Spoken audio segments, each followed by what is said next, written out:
Cody Dupuis pour les Cataractes contre Alex Durocher. Bonne soirée avec nous.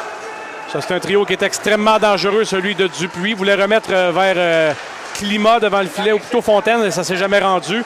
Mais attention, revirement au point d'appui de Tourigny, qui est une bébête à point là, qui a lancé sans pouvoir faire de dégâts. Mais lâché sa couverture sur Reinhardt. Brisson pousse plus bas. Reinhardt sera le premier. Reçoit la visite de Ménard. Ça libère quand même le disque le long de la rampe. À Brisson pour Veilleux. À Reinhardt. Et le but! Et de 40 pour Noah Reinhardt. 1-0 Val-d'Or. Et Reinhardt qui avait déjà eu 2 belles opportunités en peu de temps. Avait fendu l'heure la première fois, n'était pas prêt la deuxième fois et la troisième fut la bonne. Passe savante de Philippe Veilleux. Il a été bloqué en défensive, hein? J'ai l'impression qu'il a fendu l'air. Peut-être. Écoute, c'est rendu son bureau. Là, Ellie là-dessus tricote un peu. Ça va aller au point d'appui à Plamondon. On voit qu'il a de l'espace. Va prendre un tir. Dévié, retour. Ouais, 10, quel but?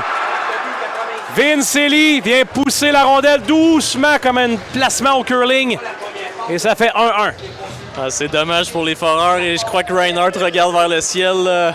Occasion en or manqué et les Cataractes qui répliquent rapidement, tirent de la pointe du défenseur et on tente tant bien que mal de sortir la rondelle et c'est Vince Ellie qui... C'est Bishop qui va reprendre, passe derrière son but.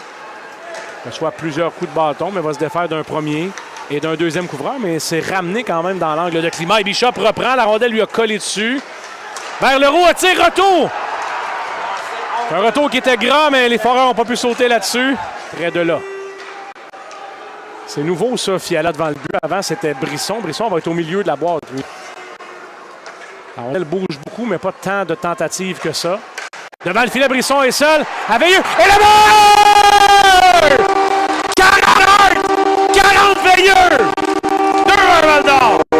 Et superbe pièce de jeu de Nathan Brisson qui a été patient, a vendu la feinte et a remis de l'autre côté Veilleux dans un filet complètement vide. Là, Fernandez qui s'est fait jouer un tour et les Foreurs qui... C'est de Lushing, la lumière qui est allumée, là, mais ne vous méprenez pas, elle n'a jamais passé proche d'entrée. Et là, Cossette Ayotte, la rondelle a bondi par-dessus sa lame. C'est ramené devant le but! Un jeu qui arrivait d'à peu près nulle part et Cody Dupuis vient marquer.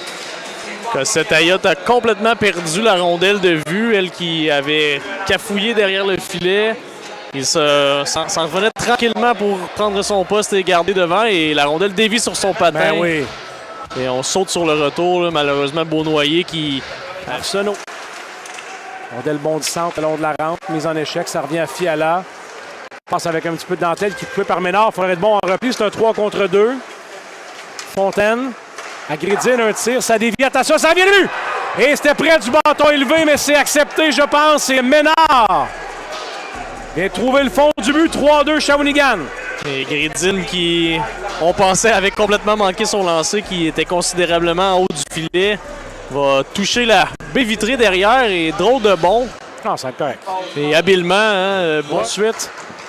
Et Bishop vers Brisson. Et là, le dégagement touche le juge de ligne en plus. Et les changements, ils sont longs en deuxième pour les Foreurs. Si ce dégagement-là ne touche pas le juge de ligne, puis je sais très bien que c'est pas intentionnel. Et le but! Dupuis qui vient marquer. Jeu de puissance, 4-2. Père long à la reprise. Et c'est pas de but! Oh! Alors, je vais être obligé d'aller à ta thèse de l'obstruction. Olivier, à Despatie, un bon tir. Tire passe, ça rate de peu la déviation avec Durocher. Val-d'Or 1-2. Jeu de puissance. Et là, il n'y a qu'un seul défenseur chez les Foreurs. Et Benjamin Olivier brillamment va aller demander un remplacement. C'est le but! Donovan Arsenault! Une belle mise en scène et c'est 3-3. Et on a réussi à profiter de...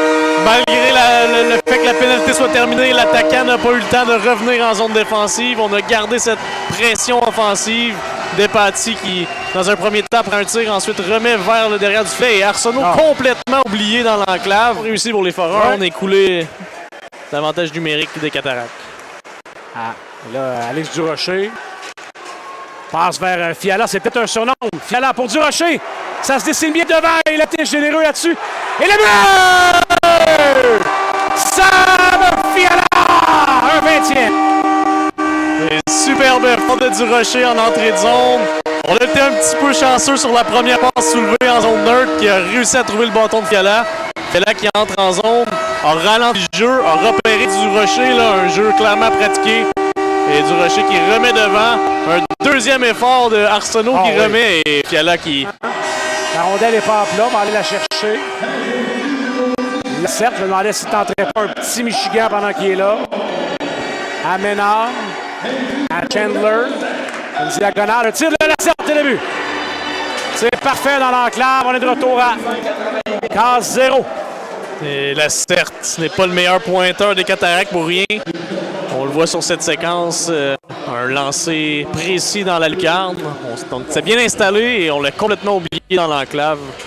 Qui était placé entre Gauchi et Brisson. Et le Durocher a presque gagné sa bataille. Il faudra faire attention parce que ça devient un 3 contre 2.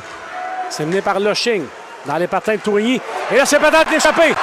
William Bishop pousse pour lui-même. Veut devancer Tourigny. Et Durocher reprend et n'a pas été en mesure de prendre un tir.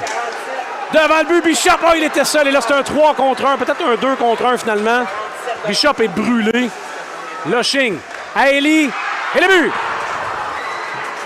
Bien clore le débat, la prolongation qui ressemblait au reste du match, d'un côté comme de l'autre. Ça va se terminer 5-4 en prolongation. Et belle pièce de jeu, belle patience en ce 2 contre 1. On a remarqué que Bishop était à bout de soupe. On a ralenti le jeu. Et Veilleux, qui n'est pas un défenseur naturel, on a profité